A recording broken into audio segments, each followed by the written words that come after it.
오늘은 잠깐 멈추어 서는 자리입니다. 형기무형, 흠율, 삼자, 오형의 역사, 유재유요, 죄유경, 그리고 죄인도 사람으로 대우하라는 것. 이 모든 말들이 어디서 왔는지 아십니까? 한 사람이 쓴 것이 아닙니다. 한 시대가 만든 것이 아닙니다.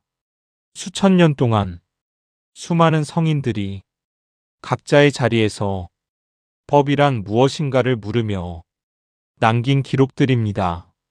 다사는 그 기록들을 강진 유배지에서 읽었습니다.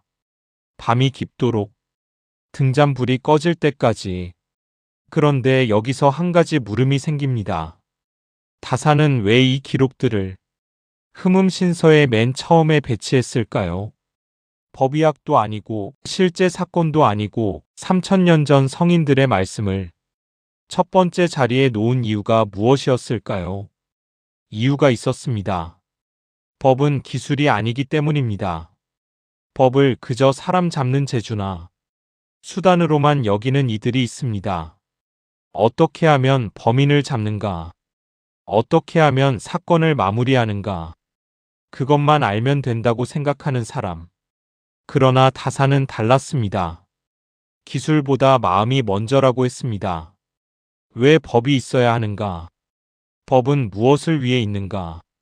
그 물음에 답하지 못하는 사람이 법의 기술을 배우면 그것은 도구가 아니라 무기가 됩니다. 판관이 법 조항을 외운다고 해서 좋은 판관이 되는 것이 아닙니다. 형벌의 종류를 안다고 해서 억울한 죽음을 막는 것이 아닙니다. 먼저 알아야 하는 것이 있습니다. 이 사람의 목숨이 얼마나 무거운 것인지, 내가 지금 들고 있는 이 붓 하나가 한 사람의 삶 전체를 바꿀 수 있다는 것, 그것을 알지 못하는 판관에게 법의 기술을 가르치는 것은 눈먼 사람에게 칼을 쥐어주는 것과 같습니다. 그래서 다사는 성인들의 말씀을 먼저 펼쳤습니다. 법을 배우기 전에 이 마음부터 가지라고. 그 마음이 무엇인지를 하나씩 다시 짚어보겠습니다.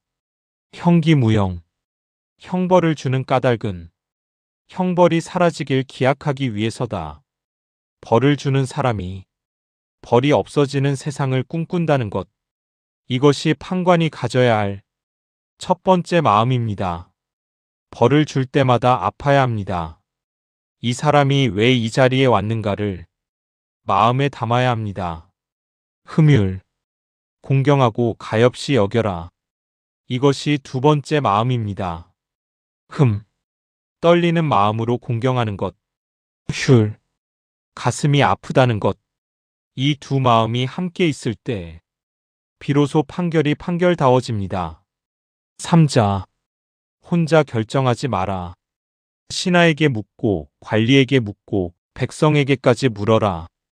이것이 세 번째 마음입니다. 내가 틀릴 수 있다는 것을 아는 것. 그 겸손함이 법 안에 있을 때 억울한 사람이 줄어듭니다. 유재유요. 마음을 읽어라. 어쩔 수 없었던 것과 실수와 고의는 다릅니다. 이것이 네 번째 마음입니다. 결과만 보지 말고 그 사람의 마음을 보라는 것. 그것을 알기 전까지는 붓을 들지 말라는 것. 죄유경, 의심스러울 때는 가볍게. 이것이 다섯 번째 마음입니다. 확신 없이 칼을 들지 마라. 죄 없는 사람을 죽이는 것보다 차라리 죄 있는 사람을 놓치는 것이 낫다. 안개가 걷히기 전에 강을 건너지 마라. 그리고 마지막으로 죄인도 사람이다. 밥을 먹여라. 씻겨라. 아프면 치료하라. 이것이 여섯 번째 마음입니다. 여섯 가지 마음. 이것이 다사니 성인들의 기록에서 건져 올린 것들입니다. 그런데 다사는 왜 하필 이것들을 골랐을까요? 이 여섯 가지 마음은 모두 하나를 가리키고 있습니다. 법은 사람을 향해야 한다. 형기무형도 사람을 향합니다. 흠율도 사람을 향합니다. 삼자도 유죄유효도 죄유경도 죄인을 사람으로 대우하는 것도 모두 사람을 향합니다. 법이 규정을 향하면 규정이 사람을 짓밟습니다. 법이 권력을 향하면 권력이 사람을 짓밟습니다. 법이 처벌을 향하면 처벌이 사람을 짓밟습니다. 그러나 법이 사람을 향하면 법이 사람을 살립니다. 다사는 이것을 성인들의 기록에서 배웠습니다. 3000년의 기록이 한 목소리로 말하고 있었습니다. 상서에 이런 말이 있습니다. 천망외에 하늘의 그물은 넓고 넓다. 소이불루 성그러 보이지만 빠져나가지 못한다. 하늘의 그물 눈에 보이지 않습니다. 손으로 잡히지 않습니다. 그러나 촘촘합니다. 빠져나가는 것이 없습니다. 다사는 이 말을 좋아했습니다. 왜 좋아했을까요? 판관이 보지 못하는 것이 있습니다. 증거가 없는 것이 있습니다. 아전이 서류를 조작할 수도 있습니다. 권력이 진실을 덮을 수도 있습니다. 그러나 하늘은 봅니다. 하늘에 그물이 있습니다. 이것이 판관에게 두 가지를 말합니다. 첫째, 겸손하라. 내가 하는 판결을 하늘이 보고 있다. 내 붓끝이 향하는 곳마다 하늘의 신령이 굽어 살피고 있습니다. 둘째, 포기하지 마라. 내가 밝혀내지 못해도 하늘이 알고 있다. 진실은 결국 드러난다. 억울한 죽음은 땅에 묻히지 않는다. 다사는 강진에서 이 두 가지를 붙들고 살았습니다. 내가 쓰는 이 기록이 지금 당장 조선을 바꾸지 못할 수도 있습니다. 유배지에서 쓴 책이 얼마나 읽힐지 모릅니다. 그러나 하늘이 봅니다. 이 억울한 죽음들을, 이 무지한 판관들을, 이 게으른 아전들을, 그리고 이 책을 쓰는 한 늙은 선비의 마음도 천망외에 소이불루 하늘의 그물은 넓고 넓어 빠져나가는 것이 없습니다.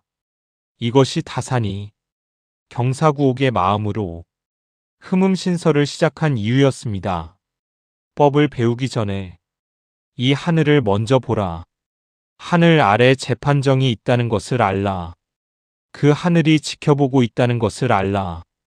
그 마음을 가진 사람만이 법을 법답게 쓸 수 있다고 성인들은 말했습니다.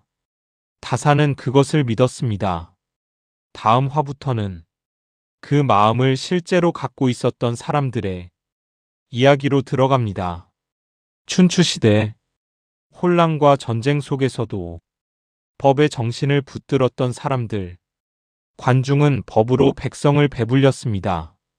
자사는 법을 솥에 새겨 백성이 스스로 읽게 했습니다. 공자는 법관으로서 윤리와 법이 충돌하는 자리에서 지혜로운 답을 찾았습니다. 그 이야기들이 기다리고 있습니다.